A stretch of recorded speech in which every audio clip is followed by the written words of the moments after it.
Bismillahirrahmanirrahim. Assalamualaikum warahmatullahi wabarakatuh. Di sini saya akan menjelaskan tugas fikih ibadah 1 Stiu Darul Hikmah untuk semester 1 tentang hari Jumat dan keutamaan-keutamaannya. Yang pertama, keutamaan hari Jumat. Hari Jumat adalah hari yang penuh berkah. Rasulullah Shallallahu Alaihi Wasallam bersabda, sesungguhnya hari terbaik di mana matahari terbit di dalamnya ialah hari Jumat. Hari diciptakannya Adam alaihissalam, dimasukkan ke surga, dikeluarkan daripadanya, dan kiamat tidak terjadi kecuali ketika di hari Jumat. Rasulullah Shallallahu Alaihi Wasallam bersabda, sesungguhnya hari yang paling utama bagi kalian adalah hari Jumat, maka perbanyaklah salawat kepadaku di dalamnya, karena salawat akan ditunjukkan kepadaku. Para sahabat berkata, bagaimana ditunjukkan kepadamu sedangkan engkau telah menjadi tanah? Nabi bersabda, sesungguhnya Allah mengharamkan bumi untuk memakan jasad para nabi. Hadis dari Sahih, hadis riwayat Abu Daud, Ibnu Majah, dan An-Nasai. Yang kedua, waktunya mustajab untuk berdoa. Rasulullah Shallallahu Alaihi Wasallam bersabda, di hari Jumat itu terdapat satu waktu yang jika seorang muslim melakukan sholawat di dalamnya, lalu memohon kepada sesuatu kepada Allah Ta'ala, niscaya permintaannya akan dikabulkan. Lalu beliau memberi isyarat dengan tangannya yang menunjukkan sedikitnya waktu itu. Hadis riwayat Bukhari dan Muslim. Yang ketiga, keutamaan hari Jumat adalah hari diperintahkannya sholat. Jadi Rasulullah Shallallahu Alaihi Wasallam bersabda, hendaklah kaum itu berhenti dari meninggalkan sholat Jumat, atau tidak Allah pasti akan mengunci mereka, kemudian mereka pasti akan menjadi lalai.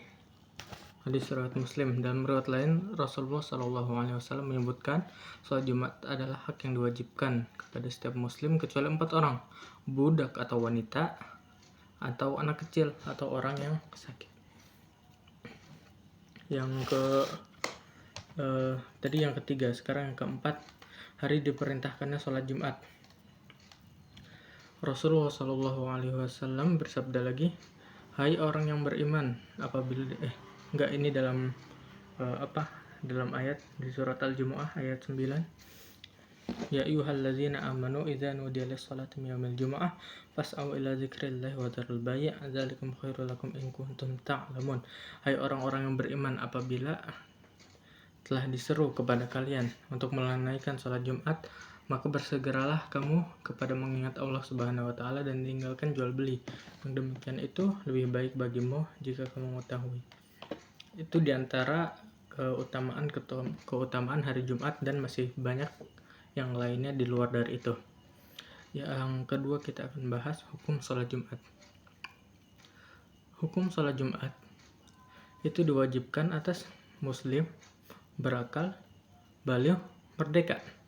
Yang tidak diwajibkan atau yang tidak menunaikan sholat Jumat adalah budak, wanita, atau uzur syar'i, atau anak kecil, atau orang sakit, atau musafir.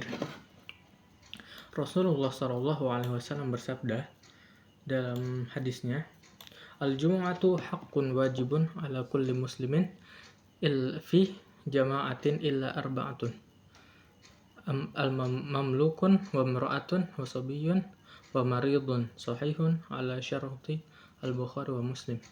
Artinya, Jumat itu hak yang wajib bagi setiap muslim dengan berjamaah kecuali 4 orang, yaitu budak, wanita, orang yang sakit, atau orang yang musafir, anak kecil juga.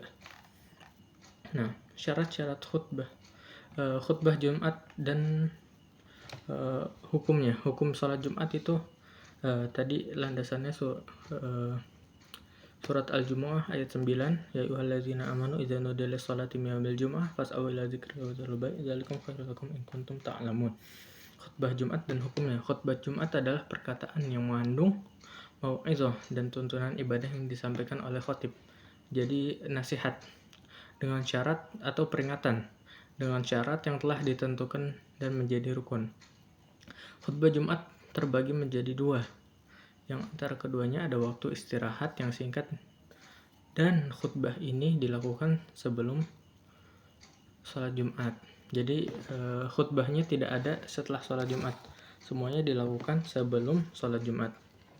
Hukumnya adalah wajib. Para ulama sepakat bahwasannya khutbah Jumat itu hukumnya wajib. Kepada siapa? Kepada yang tadi disebutkan, muslim baligh berakal merdeka dan tidak ada uzur. Yang kedua ada sunnah. Yang tadi pertama jumhur ulama mengatakan wajib, yang kedua adalah sunnah. Mazhab Zuhiri, khutbah Jumat itu sunnah. Menurut jumhur ulama wajib hukumnya, sedangkan Zuhiri mengemukakan sunnah. Alasannya karena mereka berpendapat bahwa dalam memahami ayat Al-Quran, yaitu surat Al-Jumu'ah ayat 9, jumhur ulama sepakat bahwa yang dimaksud zikrillah yaitu khutbah, yaitu khutbah. Akan tetapi menurut Zohiri, zikrillah itu berbentuk tahlil, tahmid, takbir, dan tasbih, tasyahud, dan membaca Al-Quran secara metode istinbat hukum. Tentang hukum khutbah Jumat, jumhur ulama menggunakan ijma sahabat, sedangkan Zohiri tidak, melainkan hanya melihat zahirnya Al-Qurannya saja. Jadi mengambil secara teksnya gitu ya, dengan mengabaikan apa yang pernah dilakukan oleh Rasulullah SAW. Ya, syarat khutbah Jumat. Khutbah Jumat ada 6 syarat. Yang pertama, khutbah dilakukan sebelum sholat Jumat. Jadi ketika khutbah dilakukan setelah sholat Jumat itu hukumnya adalah tidak sah. Khutbahnya. Yang kedua, khutbah itu harus seorang muslim laki-laki yang baligh, yang berakal, yang suci dari hadas, najis, dan yang menutup aurat.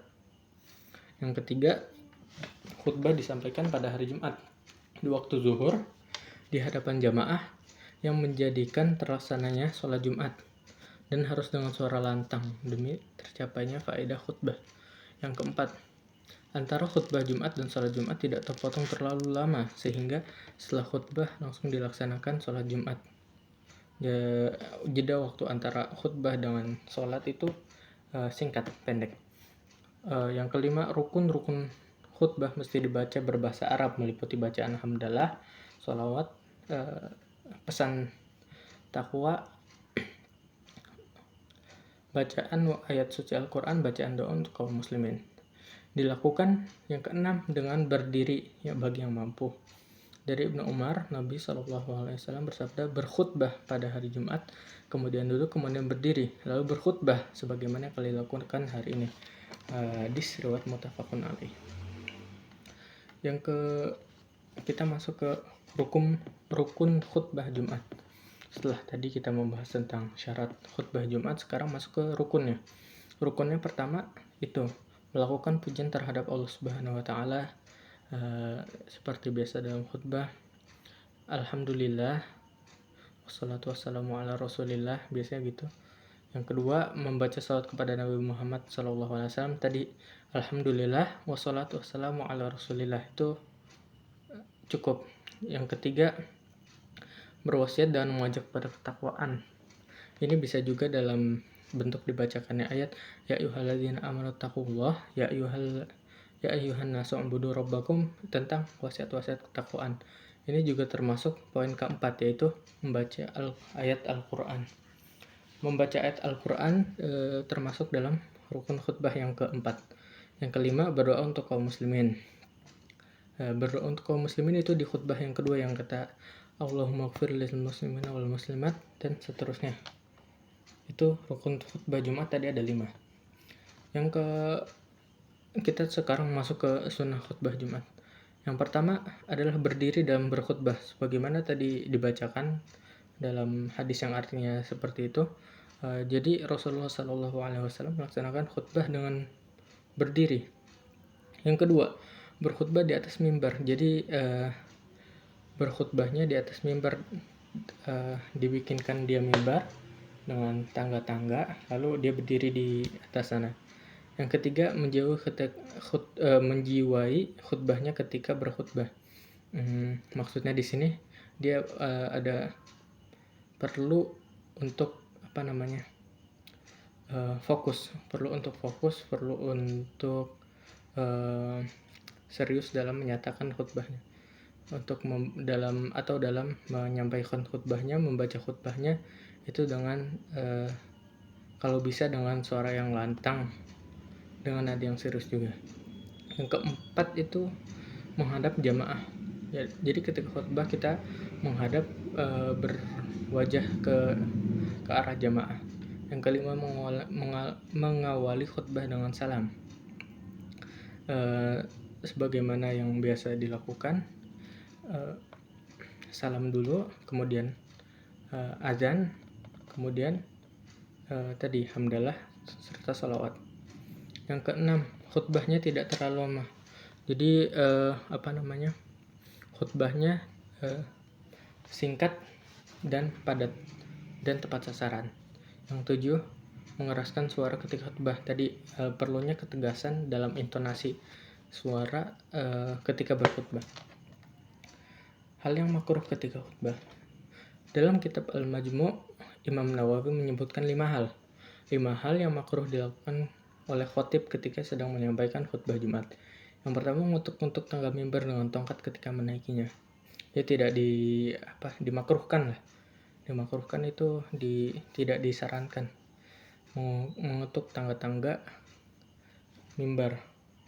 Jadi ya biasa aja. Yang kedua, khatib berdoa ketika baru sampai di atas mimbar padahal ia belum duduk. Yang ketiga, melihat kanan kiri ketika membaca salawat kepada Nabi SAW dalam khutbah kedua. 4. Berlebih-lebihan dalam memuji dan mencela pemimpin dalam berkhutbah itu juga tidak disarankan atau dimakruhkan. Yang kelima, tergesa-gesa dalam berkhutbah. Khutbah itu jadi penyampaiannya dengan lancar, dengan tidak tergesa-gesa satu persatu secara secara runtut ya. Hal-hal yang dilarang ketika khutbah Jumat berlangsung.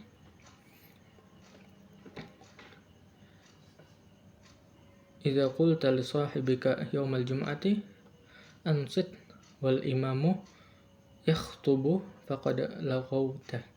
Jika kamu berkata kepada temanmu, diamlah pada hari Jumat sementara imam sedang berkhutbah, sungguh ia telah berbuat yang sia-sia. Hadis riwayat Bukhari dan Muslim. Jadi tidak diperbolehkannya untuk berbicara dan menegur orang yang berbicara.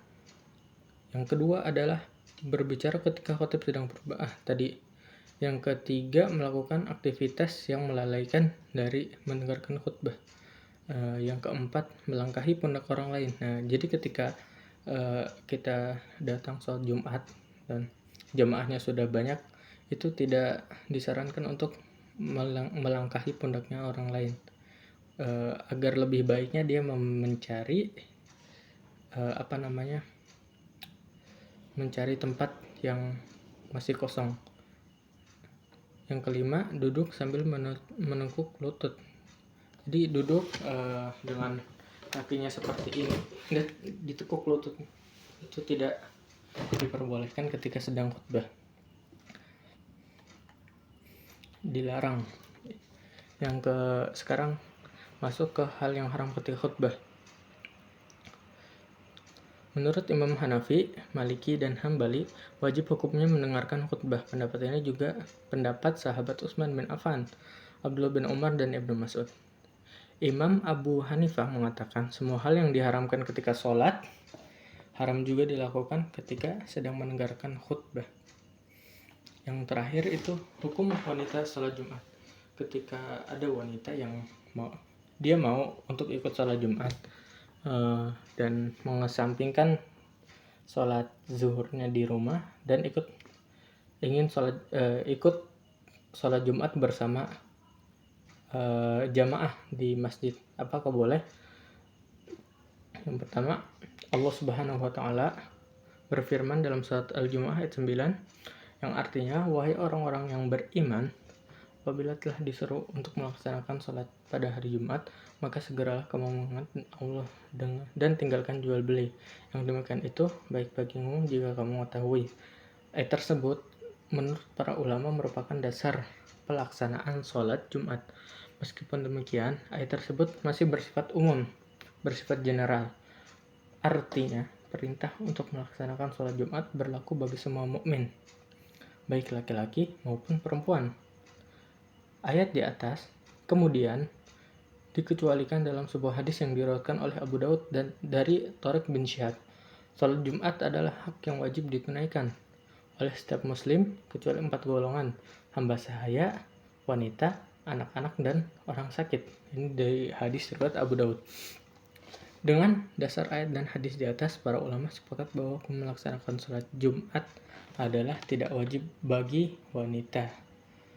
Nah, jadi kesepakatan para ulama ini didukung dengan hadis Rasulullah SAW yang menunjukkan keutamaan sholat di rumah bagi wanita daripada di masjid.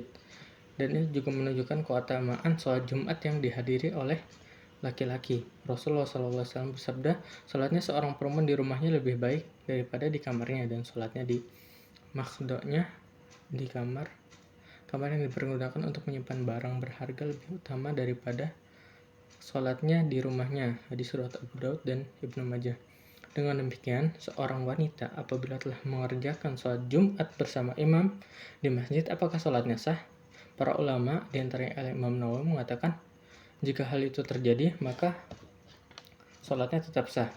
Namun alangkah baiknya ini jika kejadian ada perempuan yang ikut dalam sholat Jumat. Namun dalam keadaan normalnya ya biasa ikut sholat zuhur 4 rakaat. Sholat zuhur biasa 4 rakaat. Mungkin segitu dari saya.